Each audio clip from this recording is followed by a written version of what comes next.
But when he finally glanced over, he almost dropped the pan. Samantha Reed calling. His chest tightened instantly. Samantha had been his best friend through high school. She was funny, bold, the kind of girl who had the courage Ethan always wished he had. But 3 years ago, she died.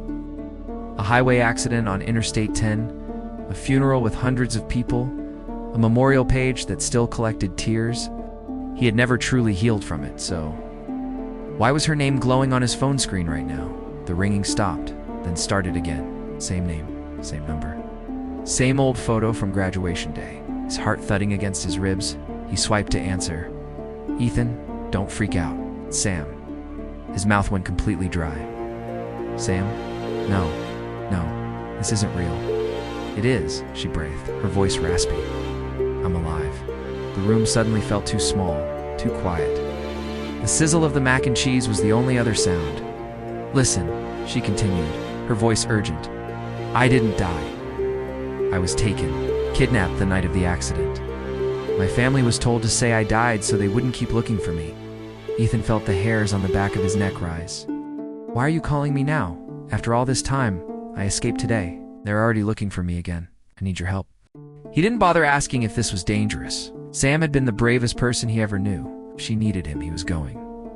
No questions asked. Where are you, he said, his voice firm. Behind the old Route 66 gas station outside Flagstaff. Hurry, please.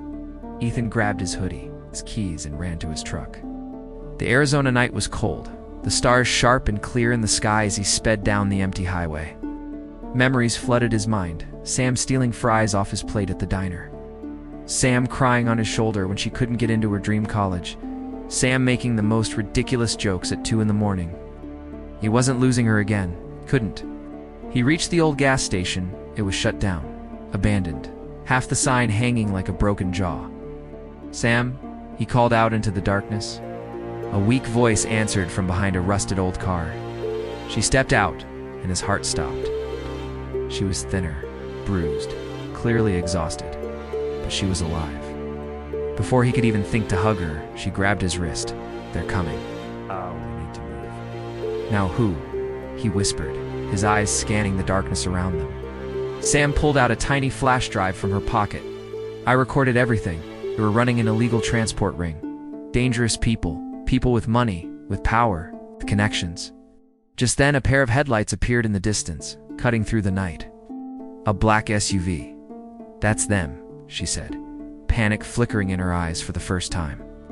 They sprinted to Ethan's truck and jumped in. The SUV followed instantly, its tires screeching on the asphalt, engine roaring behind them.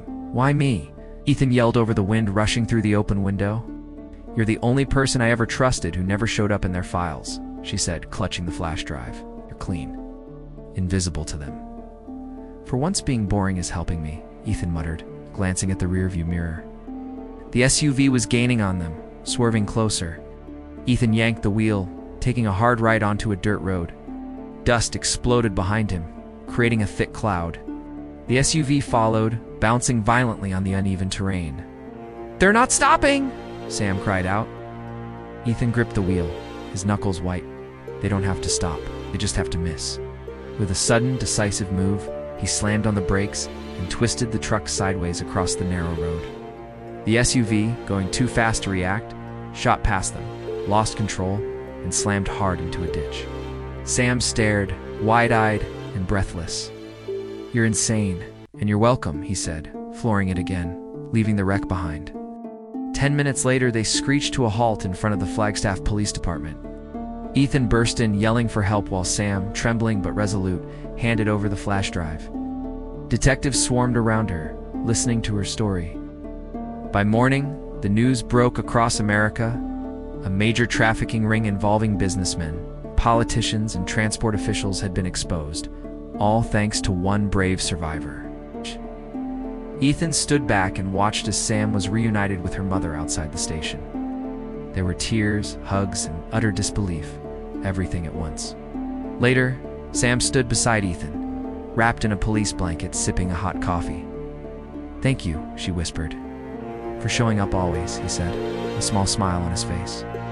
You scared the life out of me, though. She laughed a real, genuine laugh. sound he once thought he'd never hear again. And he realized then that sometimes life doesn't give you warnings, it gives you second chances, wrapped in fear, mystery, and miracle timing. Because sometimes the dead don't return as ghosts, they return as survivors. Thanks for watching.